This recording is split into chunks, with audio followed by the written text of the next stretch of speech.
Hello and welcome to the Nature Unplugged podcast, where we are all about cultivating consciousness in the digital age. Let's get going.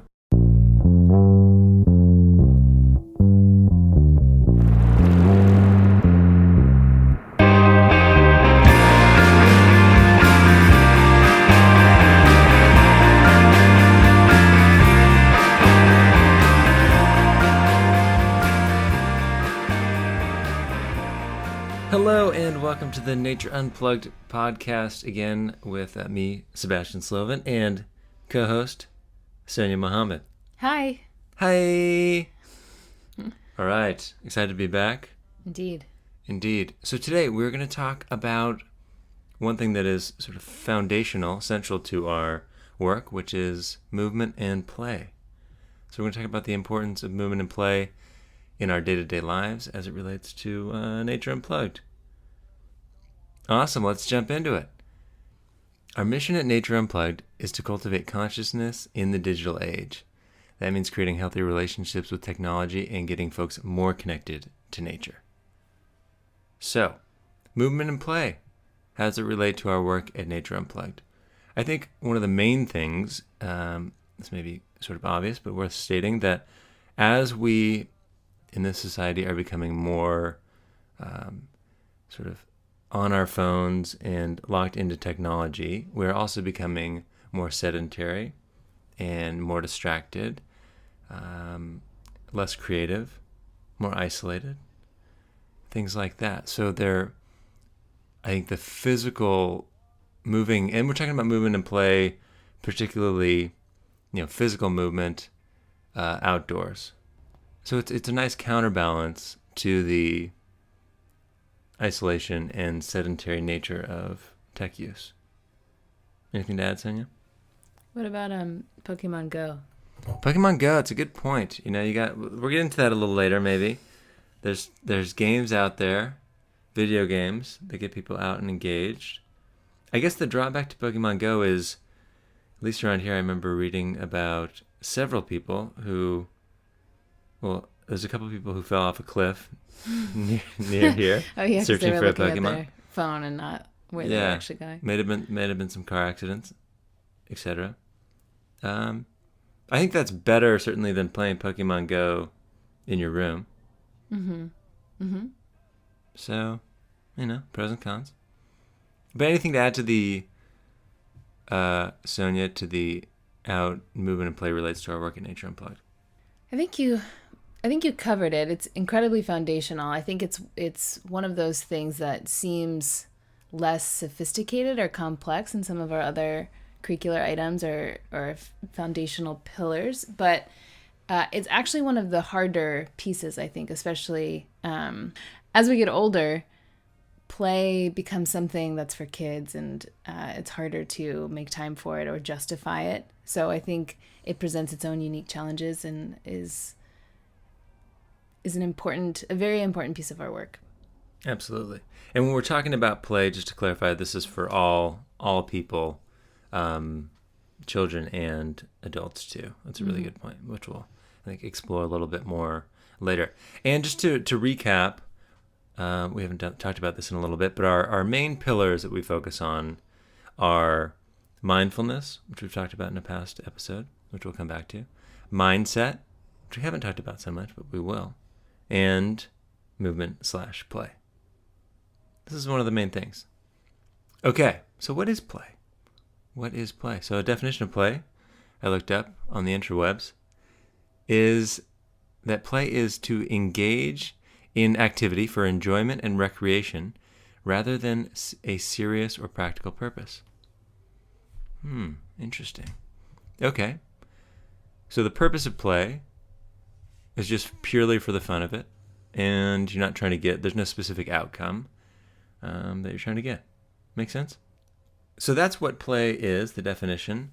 Let's talk about some of the benefits of movement and play. We've probably heard a lot of this stuff, but it's worth noting.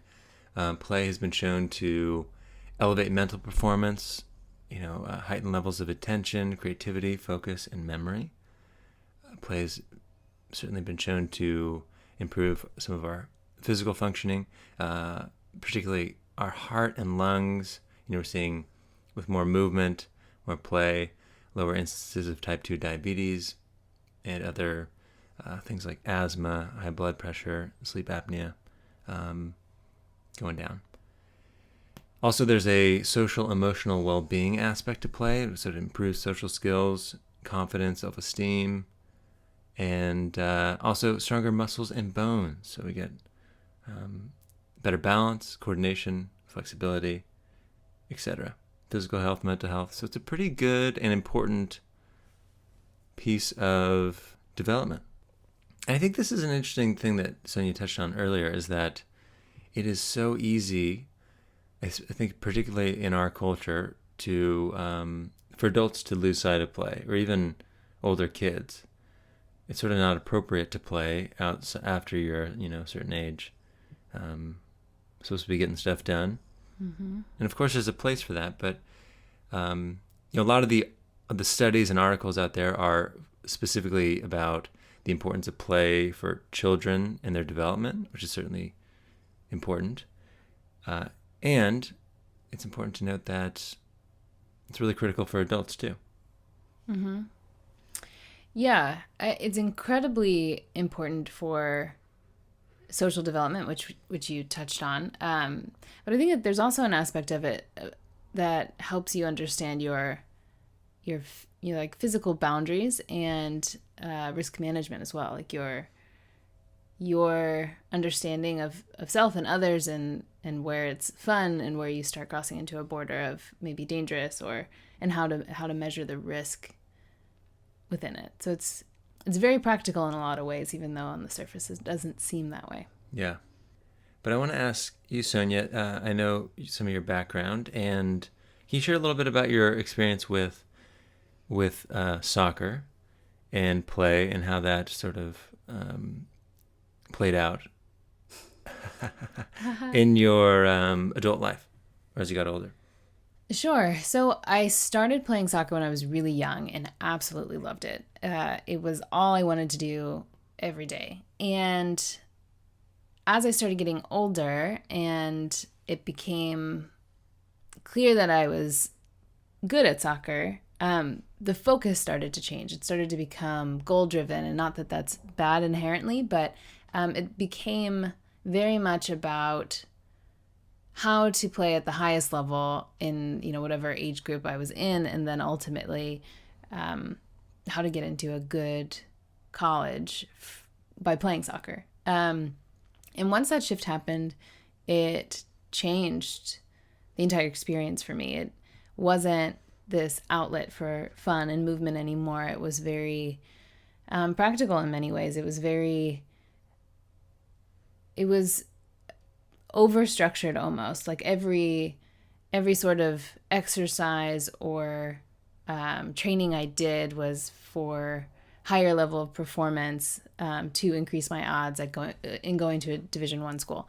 And a lot of the joy evaporated from the experience. And it took me a while to notice it, and I would sort of go through these phases of wanting to quit and not playing, and then having moments where I could find joy in it again, and that would carry me through. But essentially, once I got to college to play soccer, and had reached that goal that I had set, it seemed pointless, and I didn't like it, and it didn't make sense at all to me anymore, to be spending so much time and energy to do something that I didn't enjoy.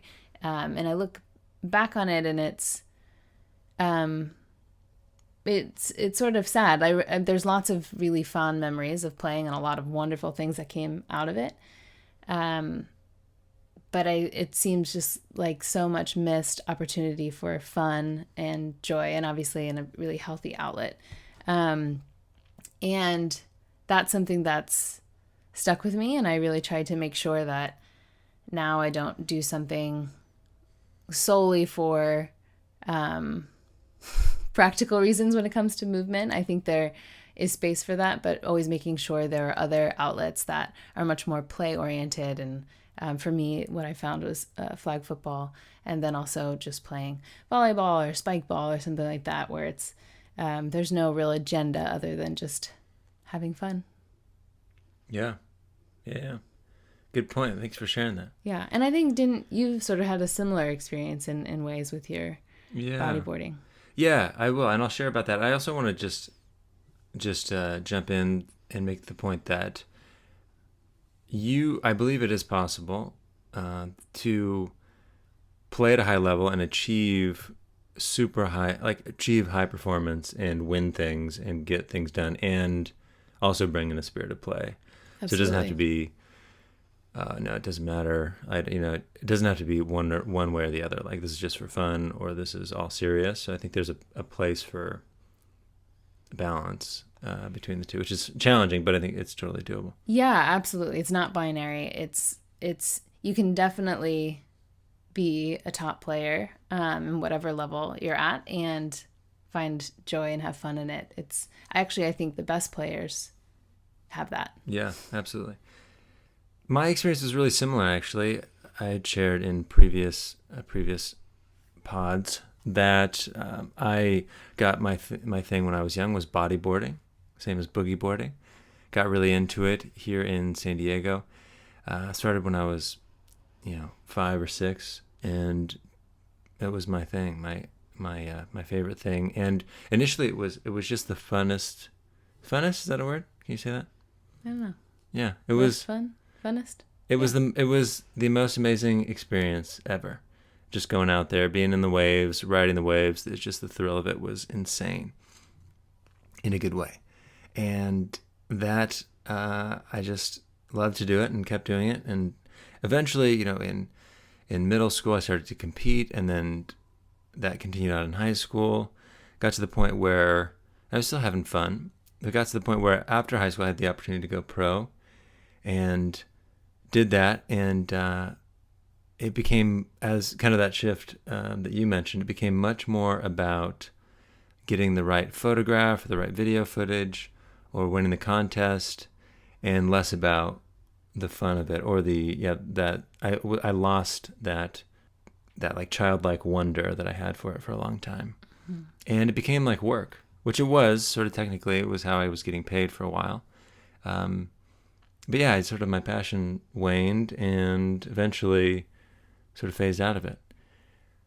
And then in more recent years, I've had a resurgence of being, this passion for surfing and bodyboarding, and it's back now.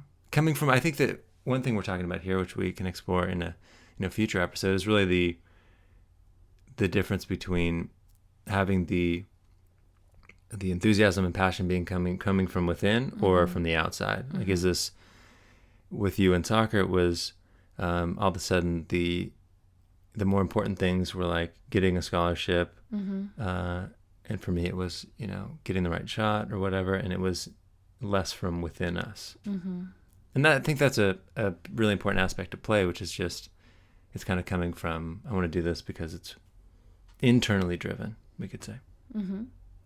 So there's a specific type of play that has become really popular recently. I think it's basically just play as we're talking about it here, but people research this and talk about it. It's unstructured play. And this is from just a little definition of unstructured play from a website by, it's called Very Well Family. And it's unstructured play is a category of play as opposed to a type of play in which children engage in open-ended play that has no specific learning objective. Unlike structured play, unstructured play is not instructor-led, so parents, teachers, and other adults do not give directions. It also does not have a particular strategy behind it. Interesting. Thoughts? I do think it's more or less what we're talking about. I think how it deviates is we're sort of talking about you can play an organized sport and find the spirit of play within that. And I think this is more focusing on total free time where it's very like self-led or self-directed. Right. So it would be more like if you and I just went across the street and started playing soccer or juggling or, making something of our own versus joining a soccer team maybe and having that, or what's your understanding of it? Yeah, I mean, I think it's very similar to what we're talking about. I think, and based on what I've read, it seems like play's become kind of a buzzword, and it's really important, right, for the development. And this is particularly for kids. And that, so parents or other people are putting a lot of effort into creating time for play. And I think part of it is it's not just like go out and, find. I think traditionally play's been like parents are working or parents are out and kids need to find something to do. So they are creative and figure something out, or go outside and figure something out. And now it's like, this is your playtime. Here's what you're going to do. You're going to play on the monkey bars in this way. And it's become much more structured. So there's almost a need to say, hey, look, this is going to be a time where I'm not going to tell you what to do as a parent or a teacher, and just go out and play. It's really cool. Yeah, definitely. So I recently read this article in The Atlantic, and I'll put links to these articles in the show notes. It was really interesting. It was by a woman named Alison Gopnik, maybe. Yeah, and basically just talking about the article is titled "In Defense of Play," and it talks about all the benefits and a variety of studies, looking at different animals, young people, and also like rats, how they play, and monkeys and things like that, and talks about kind of one of the big or at least this is what I took away from the article, was that play gives us or teaches us a way to deal with the unexpected. So because it's so random and we're talking about unstructured sort of free play, random and strange, it's actually a way for our brains and bodies to adapt to life when things don't go as planned. And I think that was a really important takeaway for me, and it makes sense. That's so critical, right? Because things very rarely go as planned, as we know. That's really cool. I like that. It's not something that I automatically think of with play, but it seems obvious now that it's stated. Yeah, I think it made this comparison to robots, when people design or create robots and for a specific purpose, like if like a running robot, and if something goes wrong, like if it loses a foot or a leg, it can't adapt to that. But there are scientists that are working on, I think it's in the process of creating robots that know how to like improvise and play. And so like it could start running on its hands. It could start doing, like, how humans would like figure something out. They'd put on like now we have prosthetic legs and stuff, but Sure.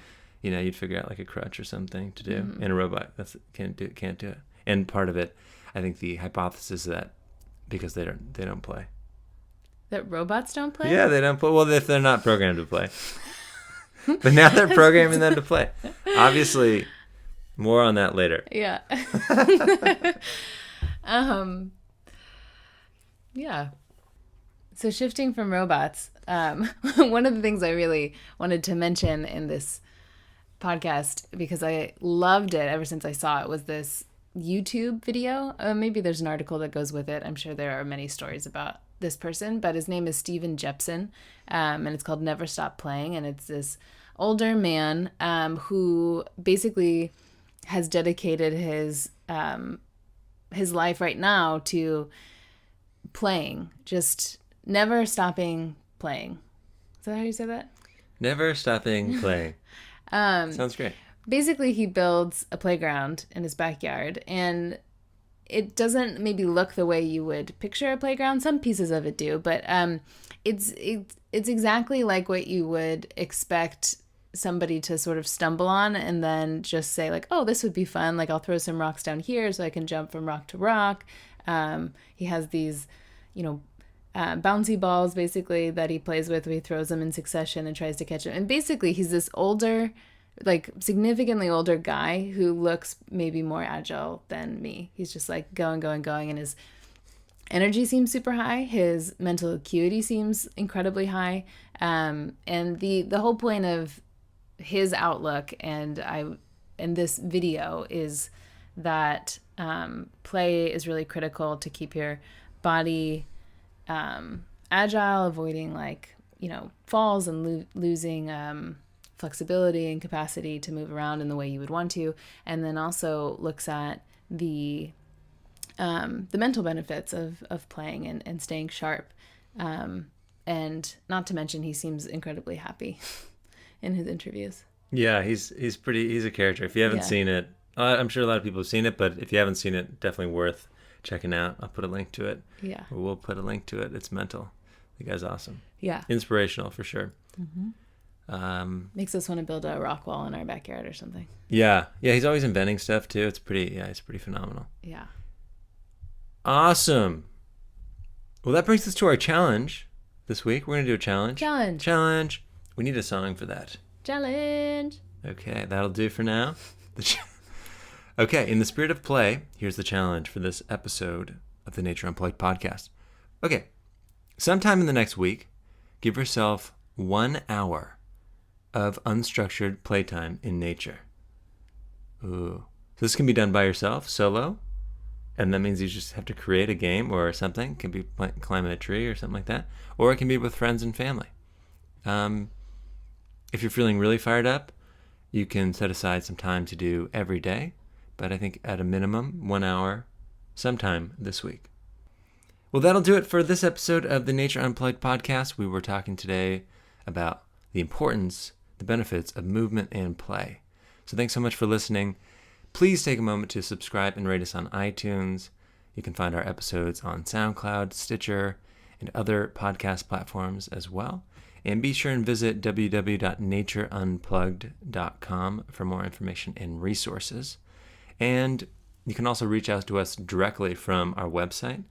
Let us know if you have any questions, comments, feedback, ideas for the show or for future shows, potential guests. We'd love to hear from you. And until next time, get out there and play. Bye. If you think you should go, Bye. I will let you go.